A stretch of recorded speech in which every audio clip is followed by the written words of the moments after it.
And so we back again. We are back again. How everybody doing?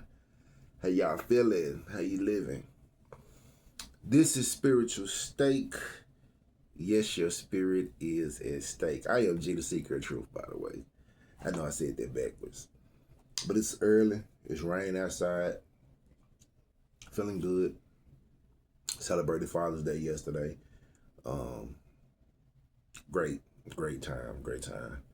time. Shout out to all the real fathers out there. Shout out to all the real fathers. But we're not here to talk about the Father's Day or my celebration yesterday. We're in our Bible breakdown. We are currently in the 2nd chapter of the book of Leviticus. We'll do a quick overview of chapter 1 and what we learned in chapter 1. They say when you was sinning back then, you yourself, the person who committed the sin, had to come and atone for your own sin. And say, we see why they had to change it. So we could feel like we could put it off on something else, because the mental capacity, the mental foundation of a person that had to come and offer a bull, offer a goat, a pigeon, for the sins they committed, they would be unshaken. Their whole mental fortress would fall, collapse, or we would actually do away with sin. But if you actually do away with sin, then there's no need for the church. And if you take away the church, then you took away a multi-million-dollar industry.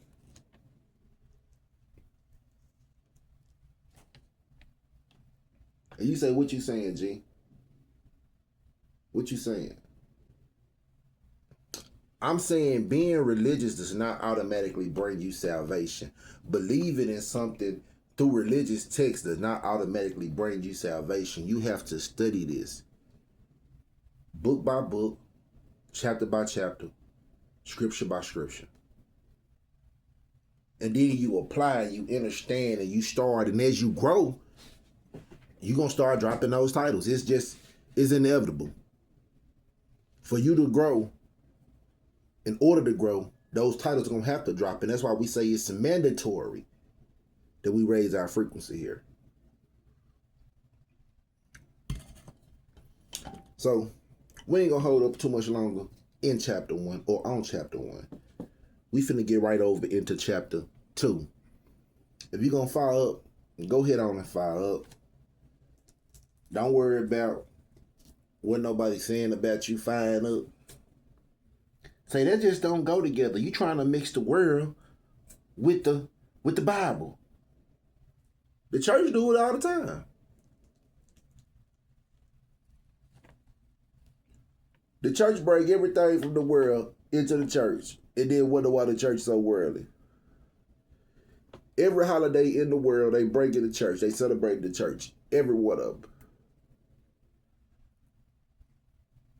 And so somebody will tell you to go to a church, attend a church like this, that because you blowing and reading the Bible, or because you blowing and talking about the Most High, that you wrong.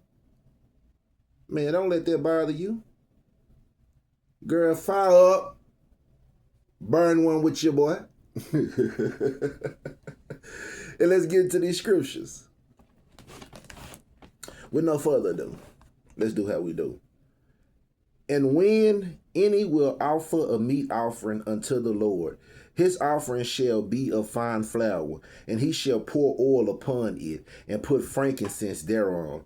And he shall bring it to Aaron's son the priest, and he shall take there out his handful of the flour thereof, and of the oil thereof, with all the frankincense thereof, and the priest shall burn the memorial of it upon the altar, to be an offering made by fire, of a sweet savor unto the Lord. And the remnants of the meat offering shall be Aaron's and his sons. It is a thing most holy of the offerings of the Lord made by fire. And if thou bring an oblation of a meat offering baken in the oven, it shall be unleavened cakes of fine flour mingled with oil, or unleavened wafers anointed with oil. And if thy obligation if the oblation be a meat offering baken in a pan, it shall be a fine flour unleavened mingled with oil. Thou shalt part it in pieces and pour oil thereon. It is a meat offering. And if thy oblation be a meat offering baken in the frying pan, it shall be made of fine flour with oil. And thou shalt bring the meat offering that is made of these things unto the Lord. And when it is presented unto the priest, he shall bring it unto the altar. And the priest shall take from the meat offering a memorial thereof, and shall burn it upon the altar. It is an offering made by fire, of a sweet savor unto the Lord. And that which is left of the meat offering shall be Aaron's and his sons. It is a thing most holy of the offerings of the Lord made by fire.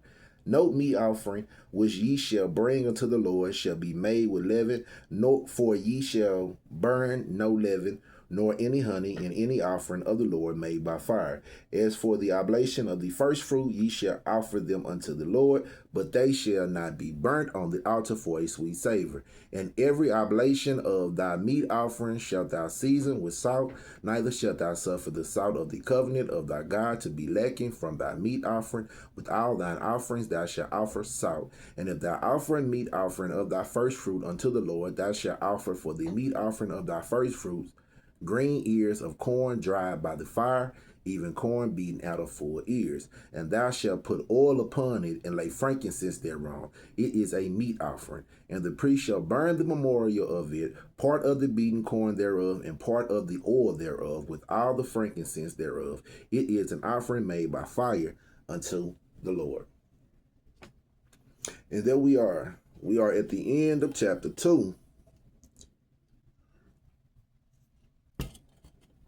But let's be all the way honest, right?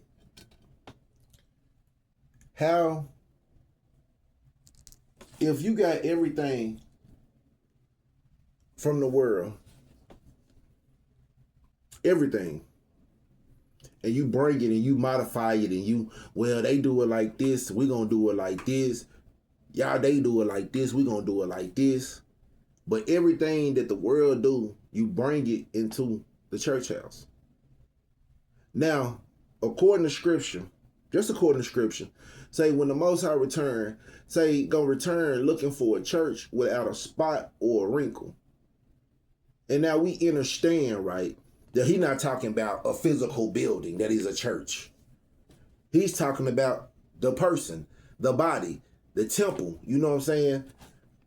We understand that this is the church and what he's talking about, because we know that he said, upon your shoulders I'll build my church, and the gates of hell should not prevail against it. So we understand in that context that he's not talking about a physical church. So we take that same understanding of knowing that he's not talking about a physical church in that sense, and we use it in this sense here.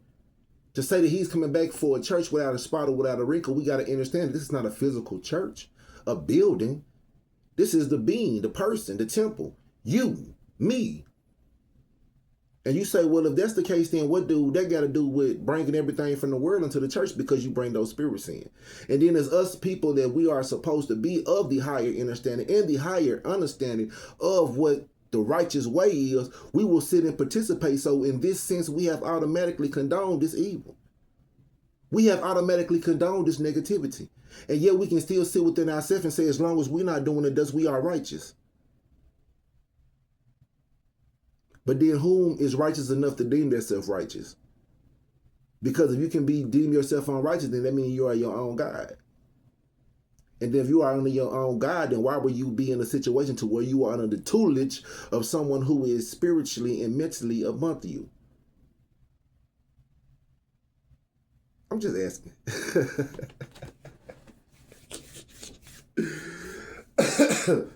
But I've been thinking about that ever since I started the first verse. How is the church going to be different if everything from the world is allowed in the church just to get the numbers?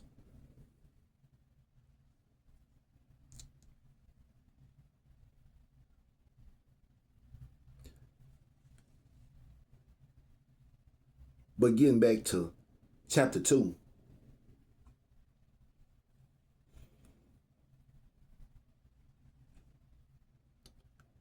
Is in kind to chapter 1. If you had to physically go and sacrifice, make atonement for your own sin today, where would you be? Would you be sinless and bear no blame? Would your mental fortress be collapsed, have been collapsed a long time ago? Or would you be one who indulge in it, to know that, well, like, I can do it as long as I can sacrifice something, I'm straight? Because you know that's how we'll do. We'll find a loophole in anything to do whatever it is that we want to do. Well, I can do it, and I just sacrifice a little goat tomorrow. And you say that's far-fetched, but how many of us do things and be like, well, the Lord will forgive me? That's the same thing. I am G, the seeker of truth. This here is Spiritual State. And until next time, y'all stay elevated.